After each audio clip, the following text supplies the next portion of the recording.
to the Listen First podcast, brought to you by the Chapman Foundation for Caring Communities. Our vision and mission is to strengthen relationships and build stronger communities through listening, leadership, care, and service to create a truly human connection. Learn and partner with us as we imagine a society in which people care about each other and listen first.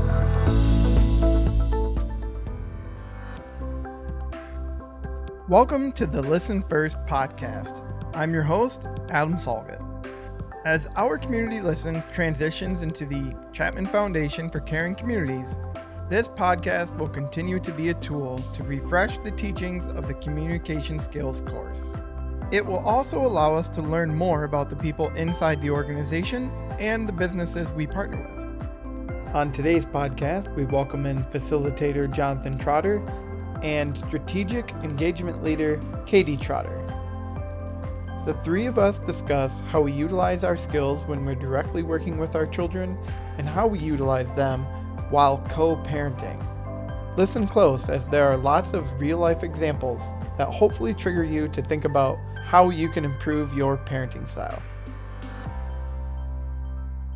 Well, welcome back to the podcast. Jonathan, thanks so much for joining us again on the podcast. How are you doing today? Awesome. How are you? I'm doing pretty well. And today we've invited your better half, as many people would potentially say. And, you know, the old cliche goes, your wife, Katie. Katie, how are you? I'm doing great. Thanks for having us, Adam. You're welcome. Today's topic is around parenting, and that's a really broad scope, but I think we're going to focus on two certain areas. One of them being how we utilize the skills when working directly with our children. And then the other piece that we'll get to will be how we utilize the skills when co-parenting. So how we're helping each other out and what we're doing to connect in that space. Jonathan, let me start with you. Tell me a little bit about a skill that you utilize when you're working directly with one of your girls. Oh boy, when I can remember to utilize the skills, Adam. That's a good point, right? I think probably one of the biggest for me that was difficult, but probably the most helpful was empathy. I not necessarily grew up in an empathetic household. And so learning that when my child is screaming because they're upset because they can't have a cookie or a piece of candy, like understanding that they're upset and that it means the world to them that they can't have that cookie, not me stepping in like it's not really that big of a deal, right? But just trying to understand where they're coming from. And it's amazing a lot of the times with our littlest one, who is now 5.5, but even when she was 2 or 3, before a temper tantrum may ensue, a lot of times if you just got down on her level and showed some empathy towards her, a lot of times she would just pat me on the back and just say, "It's okay, Dad," or something like that. So it was pretty impressive to see how valuable that was, even with a 2 or 3-year-old. I'd reiterate that with my two-year-old right now, that we just had an experience today of getting the kids ready to, my wife is taking them swimming, and she wanted to put her swimsuit on right now. And I could have, we could have handled it a lot of different ways, just pulling the swimsuit away and yelling and saying, "No, you need to get these other clothes on."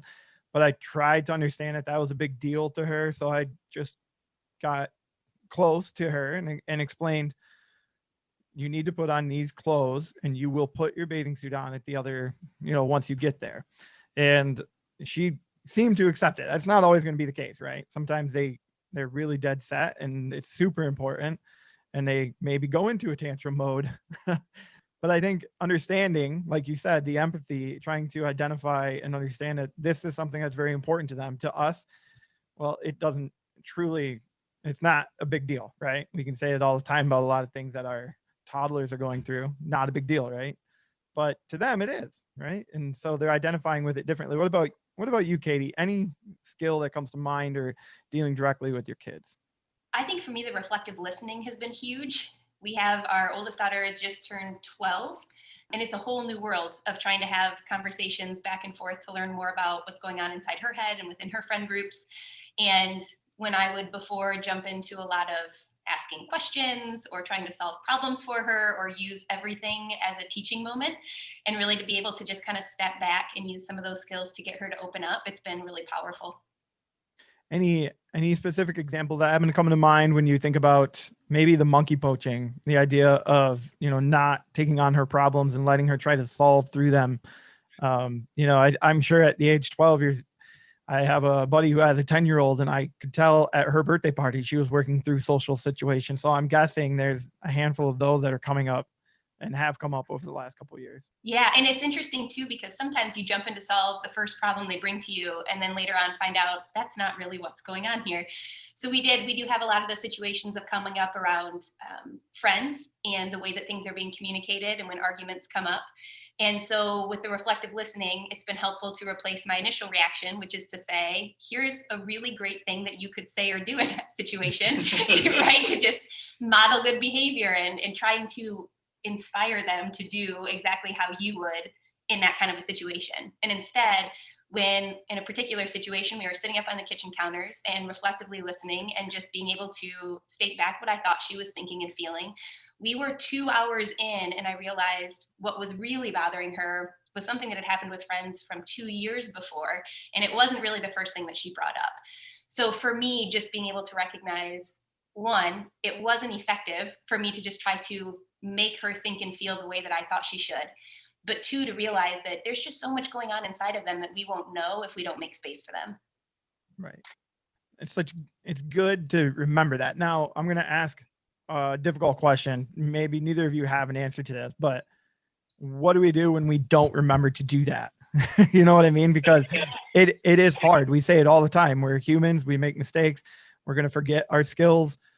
What can we do if maybe we look back on a situation and we say to ourselves, oh my gosh, I totally brushed through what they had to say. I gave them my opinion and I moved on because of whatever reasons I had. But what kind of options do you present people, or, maybe give someone when we're not doing the best we could?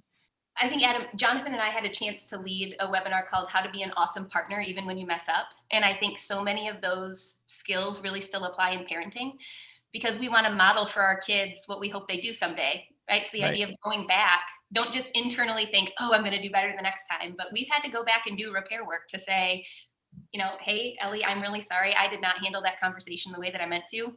I jumped in before you had a chance to finish. I'd like to try again. Talked about that a little bit in your last podcast, the ability to admit when you're making a mistake or admit when you've made a mistake. I just had a great example. This happened last night, Adam. We were trying to get our youngest to bed. She's now 5.5, and she had walked in our bedroom like 3 times, and she was asking me to take the lid off of her cup of water so she could go get more water. And I said, Audrey, you just need to go to bed now. So she goes to bed, and I hear her crying a little bit or whimpering. And so I went in there and she said goodnight to Ellie. And I looked up at her, and she sits up and she looks at me and goes, Dad. Oh, because I had told her I was disappointed. So I'm really disappointed in you right now. And she sat up and she looked at me, she goes, Dad, I just want to know why you're disappointed in me when I'm just trying to get a cup of water. I was like, holy cow. Right. So again, right, having to go back and like, yeah, I probably did not handle that all that well. So I got her a cup of water. And Right.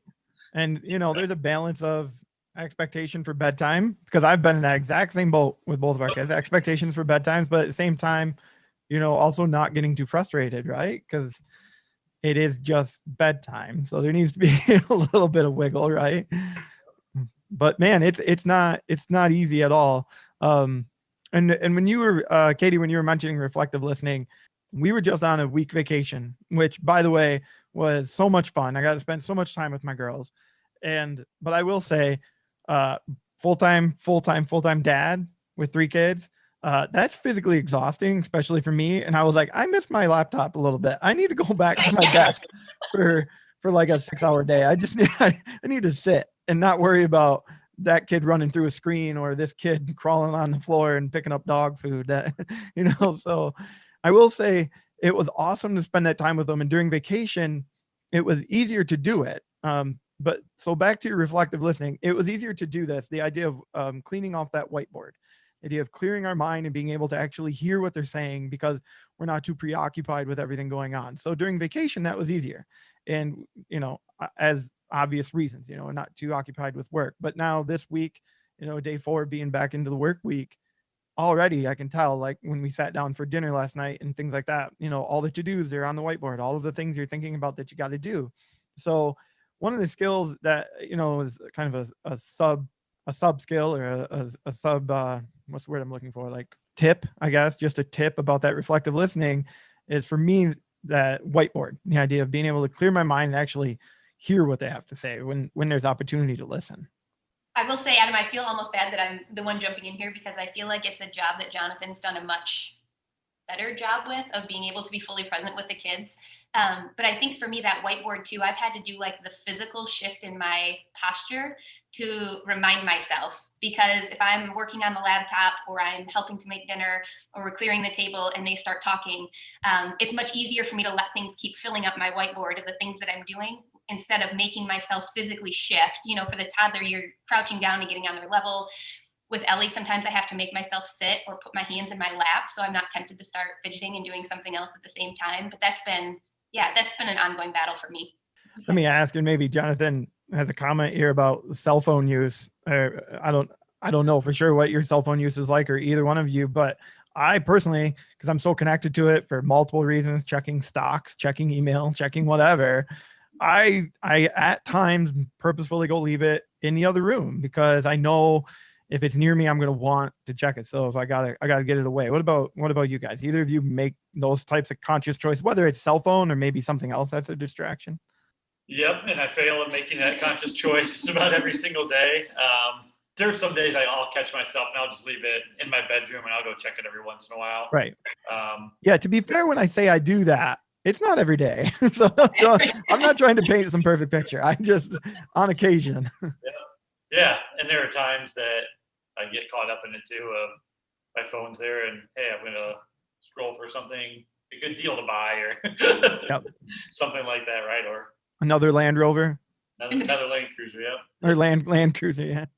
Yeah, but we did, Adam, it is a conscious choice though. We, the other day, because things had gotten so busy, we just took the girls to a campsite overnight where there was no Wi-Fi. So sometimes it's even just removing the temptation out of the equation. And it's always amazing to us how much more focused attention we give when we don't have all those home distractions around. That's a really great idea. Yeah, just taking them out to a space that allows you to do things together and not have to worry about what might need to be done at home, even whether it's electronic related, but maybe it's laundry related, or the to-do list on the garage, like the fence in the backyard that needs to be stained, all that kind of stuff. No, that's really great advice. Is there anything else when it comes to the skills working with your kids directly that you'd want to mention or just bring up for people to think about as they listen here to our musings of everything? I will say one of the things that, especially with our 12-year-old, that's been really empowering in my mind is walking them through the 3 moves and how to have that effective confrontation. We have, if you remember, Adam, when we talk about those 3 options, right? When you are really bothered or bugged by something, you can make the choice to adjust the circumstances. You might decide that you actually are okay with it and can accept it, or you can learn how to effectively confront someone. And with our oldest daughter, she came to us one day with a really big issue of with a friend at school, and we kind of reflectively listened and empathized. And then the next week she came to us again, and that's when we said, hey, it might be cool for you to see this tool. Because what we're trying to teach or instill is this idea that you do have choices in those moments when you're bothered, right? So one, it's the empowerment of how are we teaching them to communicate effectively with people around them. But it also, in my mind, steers them away from the alternative, which is calling 6 other friends that they can get to agree with them, or continuing to complain about a situation without really having any intention of making a change. And so we're kind of just getting into that a little bit with her age group, but it's been really awesome to see how she and her friends are starting to use those skills together. And I feel like that's been a really powerful tool. Can we just pick all of them, Adam? Because I feel like I keep saying, ooh, this is a really good one too. Yeah. Well, you mentioned power of choice, and that's like one of my absolute favorite concepts in life, just in general. And I'm already mentioning that to my 5-year-old. So now you're making me wonder if I'm going way too early. But like, but it's just, to me, it's the idea of like, well, you can choose. When she's pouting, for example, about something where you unfortunately, you don't get to continue watching TV or something like that. Like that's not an option. So you have a choice of, You can continue to pout, or you can choose to come outside and have fun. Now, that's up to you. However you want to spend your time is fine by me. I'm not going to yell at you about whatever choice you want to do, but I use the word choice a lot with her because I think there's a lot of power in realizing that you have control over things if you collect yourself, especially when they're young and it's a lot of emotion, right? Like the 2-year-old, I did that a little bit with mistakes that she was making. Just, was that a good choice or a bad choice? But I'm not really expecting her to have correct answers always. I'm throwing it out there. But what about when you two are co-parenting? What kind of skills do you utilize between the two of you, to balance it out and to work together? What kind of skills come up often? Obviously, Jonathan, you kind of mentioned in our pre-meeting empathy. So if you want to touch on that right away, I think that's obviously a great space to start as it covers a lot. But why don't you start there? Sure. I think as with our children, that's probably been the biggest learning moment and tool for me to utilize. It also has been with Kate. We both travel quite a bit, or away from home quite a bit.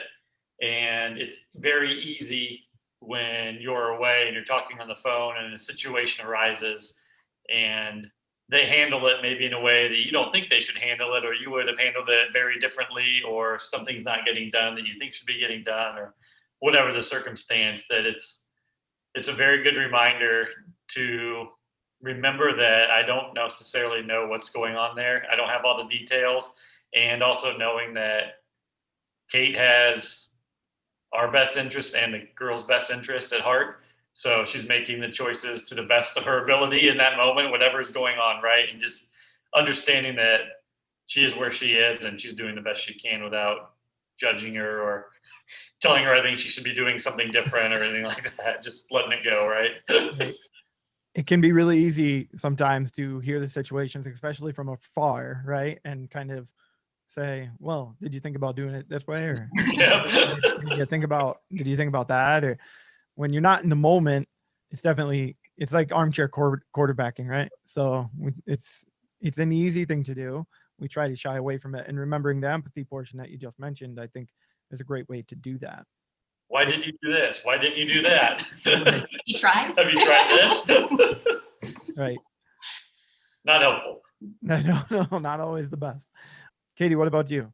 I feel like this is going to be a piece that can stem in a few different directions, but we talk a lot about in our different content pieces, coming back to this reminder that every behavior is an expression of a need. And parenting is the same way. When your partner is parenting in the moment, it is coming from a certain need or value that they have. And so I think one of the things that's been really helpful for me is that instead of having conversations around that outward parenting decision, right? Like we might not agree on this parenting decision, or we might have handled it differently, to have dialogue around why something is really important to your partner, or what it means to them, or what they hope for the kids because of what they've identified as something that's important. I think that's been really eye-opening for me. We had a great example the other day. I was walking into the house and I heard Jonathan talking to the two girls, and correct me if I didn't get the quote quite right, but Jonathan said something to them about, my role as a parent is to give you boundaries, and your role as the kid is to negotiate those boundaries. Now, for me, who tends to err more on the side of, if I tell you to do something, you should do that. We're in the moment now. We're in the moment where a statement was made in front of the girls, where we're all there, and we have choices. As parents, we have choices of how we want to handle that dialogue. So I could have jumped into the middle of that and said, oh no, that is not how we do things in this house. Or we could have had an argument about it. Or I could have made a little comment to the girls when he's not around. Whatever, you see some of that stuff start to crop up. But instead, what I've got to be able to realize is Jonathan's behavioral profile, when we went through the class and really got a chance to look at that, like he has this deep value for people who kind of push boundaries, who challenge things, who think for themselves, who, they're not just following along because it's what people tell them to do. And it's one of the things that I've always loved about him and appreciated about him. So sometimes for me, it's like stepping back to recognize when your partner makes a parenting decision or they say something about parenting, to first really look at, where is this coming from and why is it important?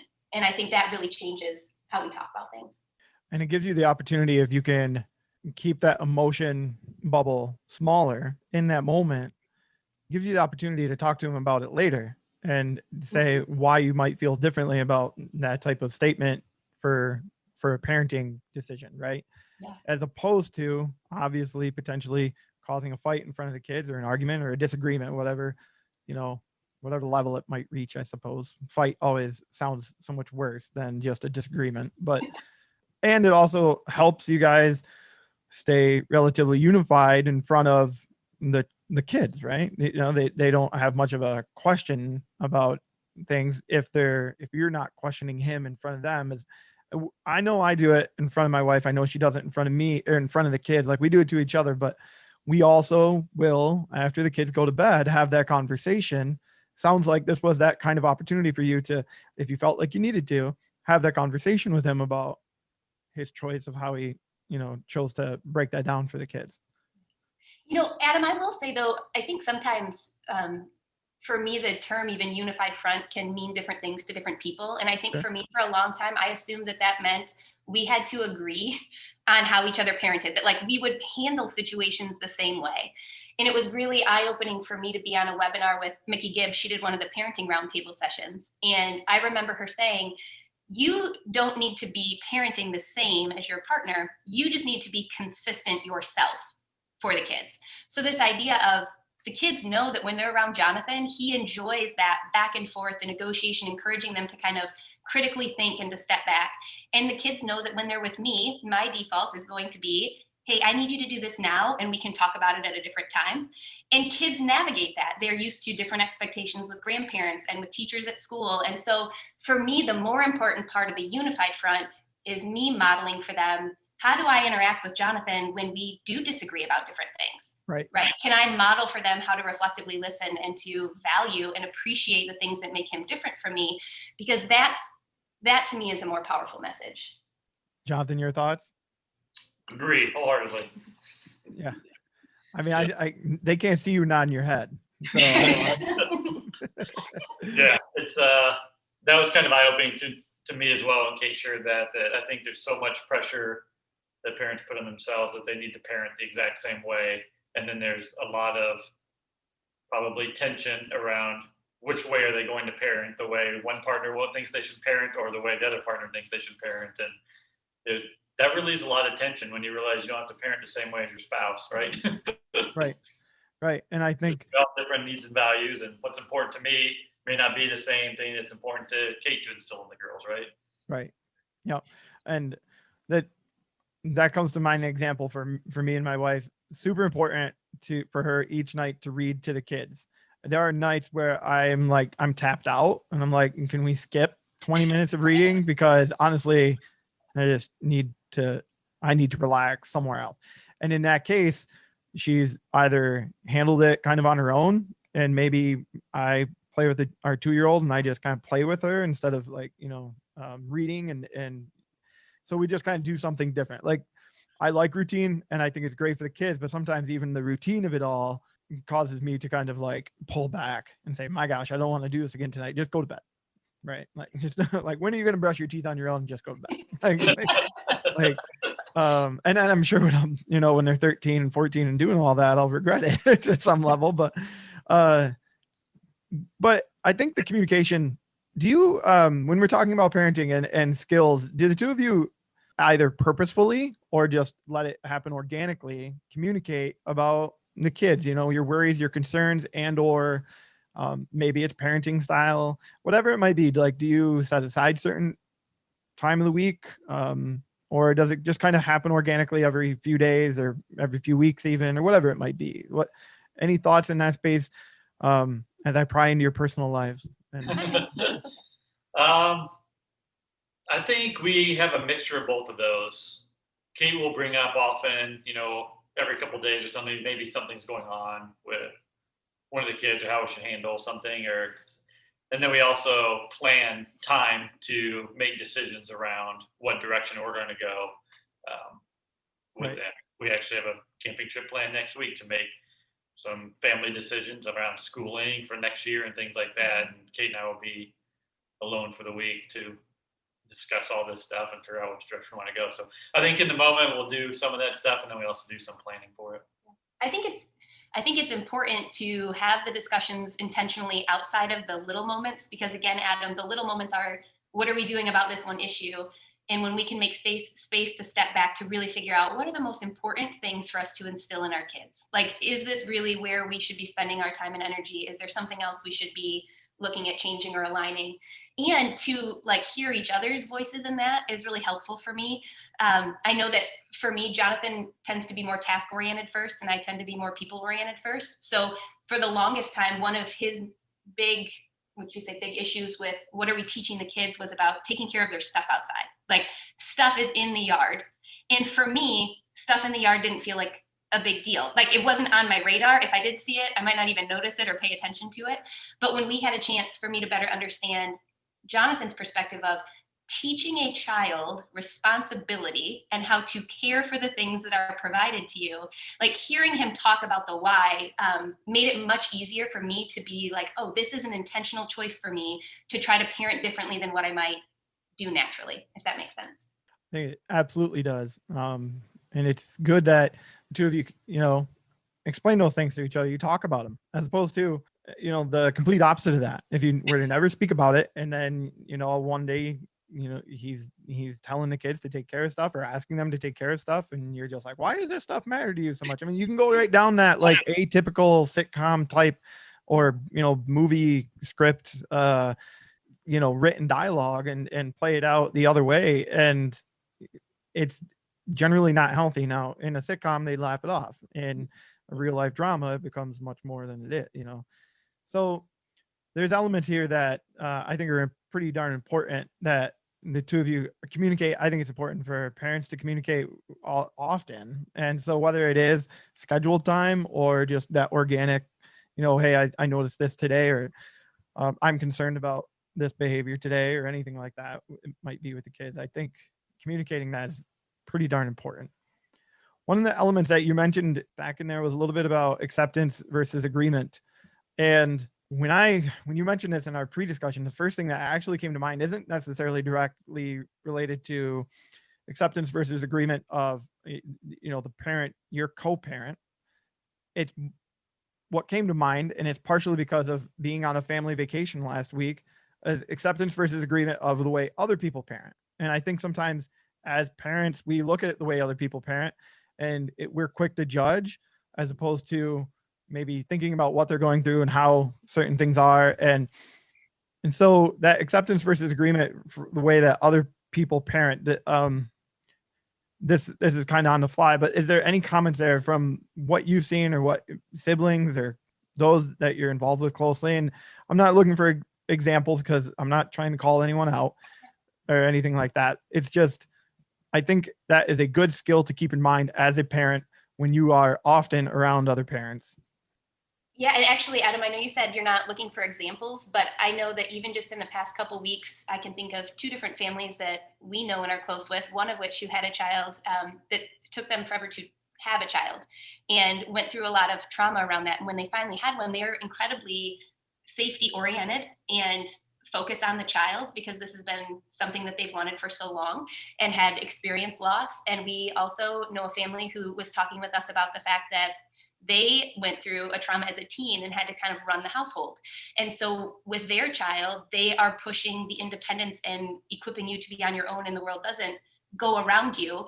And neither are right or wrong. But I think even just that reminder of recognizing that everyone around you is functioning out of their own needs and values. And unless you're really able to take the time to dive in to learn their story, I don't know, I feel like maybe it's simplified, but I personally feel like my time and energy would be spent better elsewhere than thinking about.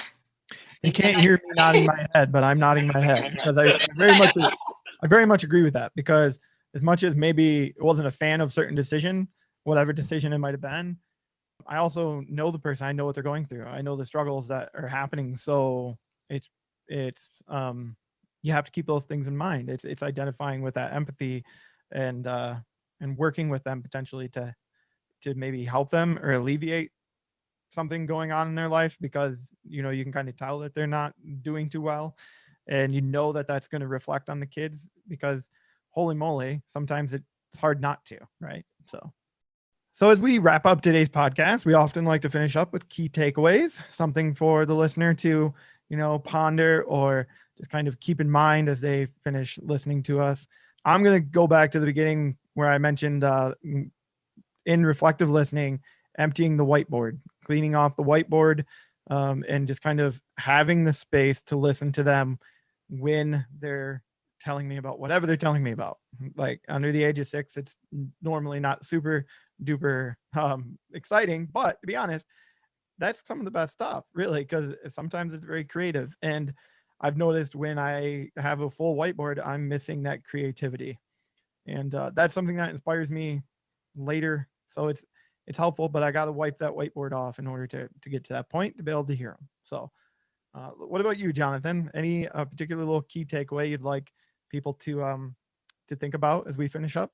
I'll stick with my common thread throughout the podcast, Adam, of empathy, and really the two aspects, really just staying out of judgment, which is super easy for us all to do, and really trying to understand where they're coming from. And as we say in the course, to see it as they see it and feel it as they feel it. That's probably been the biggest help to me. I still fail at it quite often, but I'll just as my key takeaway, because I think it's probably been the most impactful for me.